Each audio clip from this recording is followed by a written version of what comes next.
Saludos jóvenes de séptimo grado, bienvenidos una vez más a mi canal. En esta oportunidad te voy a socializar la semana número 30 de Ciencia, Salud y Medio Ambiente. Unidad 11, conozcamos el pasado de la Tierra. Contenido, estructura y formación de la Tierra, parte 2. Recordad, estamos en la recta final. 30 de 32. Después de este video, dos videos más para llegar a la semana 32 y finalizamos las guías de aprendizaje. Así, por lo tanto, pues a estar muy al pendiente y completando las actividades. ¿Qué debes saber? La geósfera, descripción química. La geósfera es la capa interna sólida y rocosa de la Tierra. Es la de mayor tamaño, ocupando casi toda la masa. Tiene un radio aproximado de 6.370 kilómetros. En su interior, la temperatura y la presión aumenta a mayor profundidad, alcanzando cerca de los 6.000 grados Celsius. En el centro, además, se divide en tres subcapas, la de más extensa a la de más interna o externa a la más interna. Corteza, manto, núcleo. Entonces, la más externa sería en este caso la corteza, luego la intermedia sería el manto y la más interna sería el núcleo. Y ahí podemos visualizar básicamente en la primera figura la corteza oceánica, tenemos la continental, la litosfera y la estenosfera. Ahí tenemos todos esos elementos a considerar. Y por supuesto, en la parte más interna tenemos el núcleo, que es la parte más caliente, donde hay una mayor densidad y también una temperatura más alta. Ahí podemos visualizar las diferentes capas de la Tierra. Corteza terrestre, capa extremadamente delgada de roca que forma la capa exterior de nuestro planeta, con un grosor que varía desde 5 kilómetros en el centro de los océanos hasta 70 kilómetros bajo algunos relieves montañosos. Su composición y estructura es diferente en continentes y océanos. La composición de la corteza terrestre es también muy heterogénea. Sus componentes más abundantes son el oxígeno, silicio, aluminio, calcio y también tenemos el hierro y ahí están sus respectivos símbolos. La corteza terrestre se divide en corteza continental y corteza oceánica. Ahí tenemos esa división de dos elementos. Manto terrestre, parte del interior de la Tierra comprendida entre la corteza y el núcleo, y cuyos límites también están marcados por la discontinuidad de Morovicic, zona de transición localizada entre la corteza y el manto terrestre, y la discontinuidad de Gutenberg, que es la división entre manto y núcleo de la Tierra, respectivamente. Se divide en manto superior y manto inferior, separados por la zona de transición situada a 700 kilómetros de profundidad. Constituye el 82% del volumen terrestre y el 69% de su masa, y está compuesto principalmente de silicio, hierro y magnesio, con sus respectivos símbolos. Núcleo terrestre, parte interior de la Tierra, por debajo de la discontinuidad de Gutenberg, situada a una profundidad de 2.900 kilómetros. El núcleo constituye solo un 16% del volumen, pero un 30% de su masa. La densidad es tan elevada en el núcleo terrestre debido a su composición fundamentalmente metálica, hierro y níquel, y consta de dos capas, el exterior líquida y la interior sólida. Es un poco contradictorio, pero así es. En el núcleo terrestre, al igual que en el manto, la temperatura también va aumentando con la profundidad. A mayor profundidad, más alta la temperatura. Se ha calculado que la parte superior del núcleo podría estar alrededor de los 3.500 grados Celsius, llegando en el centro a los 6.700 grados Celsius. 2. La geósfera, descripción física. Según las propiedades físicas, las capas de la Tierra pueden dividirse en litosfera, estenosfera, la mesósfera, manto inferior, el núcleo externo y el núcleo interno. La litosfera es la capa interna rígida y rígida del globo terrestre. Comprende la corteza y una parte del manto superior. Tiene un grosor medio de 100 kilómetros, pero puede extenderse 250 kilómetros o más por debajo de las porciones más antiguas de los continentes. Dentro de las cuencas oceánicas, la profundidad de la litosfera es de solo unos pocos kilómetros debajo de las dorsales oceánicas y aumenta hasta casi 100 kilómetros en las regiones de la corteza oceánica más antiguas y frías. Se desplaza sobre una capa menos rígida, la atmósfera o la astenosfera, formada por un resto de manto superior. En la parte superior de la estenósfera se dan unas condiciones de temperatura y presión que provocan que una pequeña parte de las rocas empiecen a cambiar de sólido a líquido. Ahí se ve ese fenómeno, o se puede visualizar ese fenómeno, que pasan las rocas a su estado líquido. Mesósfera o manto inferior se encuentra debajo de la estenósfera superior, donde la mayor presión contrarresta los efectos de las temperaturas más elevadas y las rocas son gradualmente más resistentes con la profundidad. Entre las profundidades de 660 kilómetros y 2.900 kilómetros, las rocas de la mesósfera están todavía muy calientes y pueden fluir de una manera muy gradual. El núcleo externo es la capa líquida de 2.270 kilómetros de espesor. El flujo convectivo de hierro metálico en el interior de esta zona es el que genera el campo magnético de la Tierra. Y se observa, pues, el planeta Tierra o el nombre o la palabra Tierra va siempre con inicial mayúscula, a tomarlo en cuenta también. El núcleo interno es una esfera con un radio de 3.486 kilómetros. A pesar de su temperatura más elevada, el material del núcleo interno es más fuerte debido a la inmensa presión que el núcleo externo y se comporta como un sólido. 3. ¿Cómo se ha estudiado la parte interna de la Tierra? Bueno, sabes de que ningún ser humano y ningún instrumento que los seres humanos han creado hasta el momento o han inventado tienen la capacidad de llegar a ese núcleo por las altas temperaturas. Entonces podemos decir lo siguiente, que la Tierra no es perfectamente homogénea, ya que está dividida en capas diferentes entre sí, pero como mencionamos anteriormente, no es posible excavar muy profundo. ¿Cómo sabemos sobre la existencia y composición de estas capas? Pues lo que sabemos sobre el interior de nuestro planeta se debe al estudio de las ondas sísmicas que atraviesan la Tierra. Un sismo es la vibración de la Tierra producida por una rápida liberación de energía que mueve el suelo y provoca un desplazamiento de las rocas a lo largo de las líneas de falla. Se distinguen dos fases principales de ondas. Las ondas P, que son las ondas o llamadas primarias, que son las primeras en llegar y se propagan de todos los medios o por todos los medios, rocas, atmósfera, océanos, y las ondas S, que son llamadas secundarias, que son ondas de corte.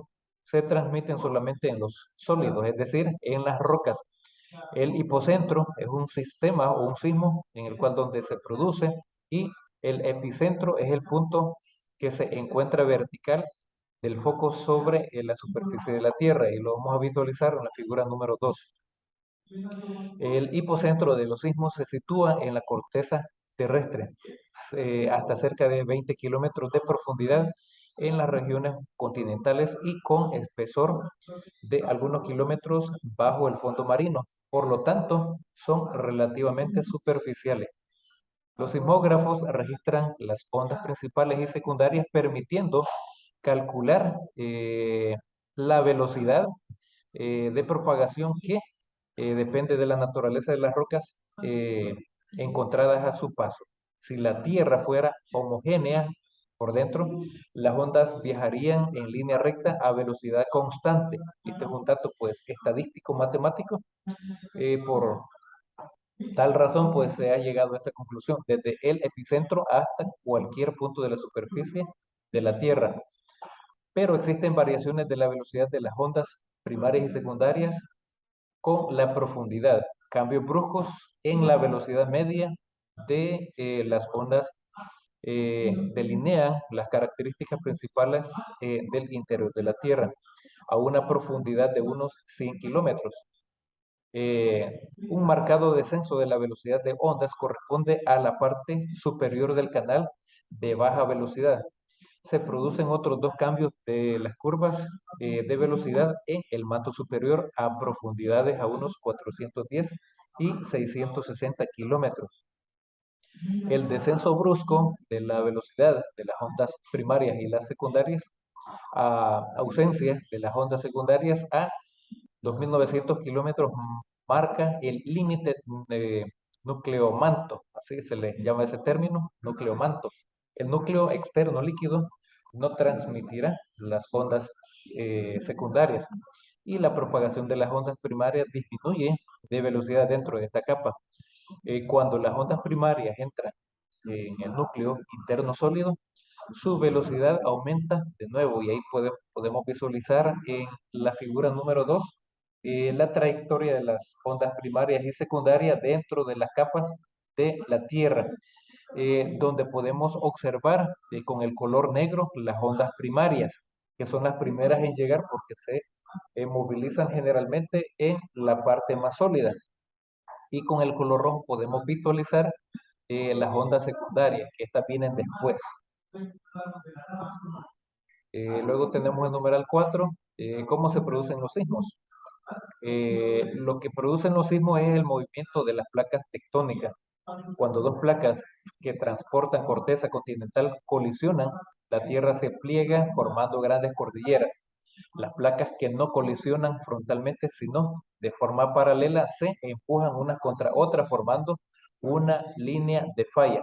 Sin embargo, cuando una placa oceánica delgada choca con una placa oceánica más gruesa o una placa continental donde la placa más gruesa y fuerte obliga a la más delgada y débil a hundirse bajo ella, sucede lo que se denomina subducción.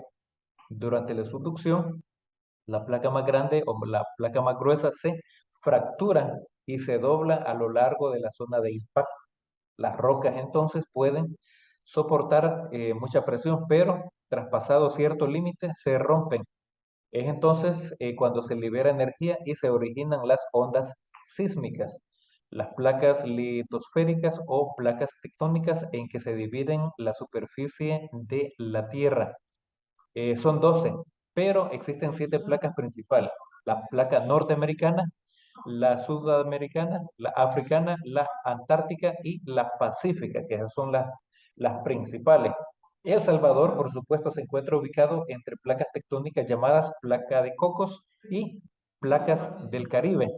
Las placas se desplazan a causa de la actividad interna de la Tierra. Así, el ascenso del magma profundo da origen a los volcanes. Ahí pues donde se libera la energía que está en el núcleo. Bueno, parte de esa energía, de esas altas temperaturas, a través de los volcanes principalmente. Todas las placas se mueven como consecuencia de un fenómeno físico llamado convección.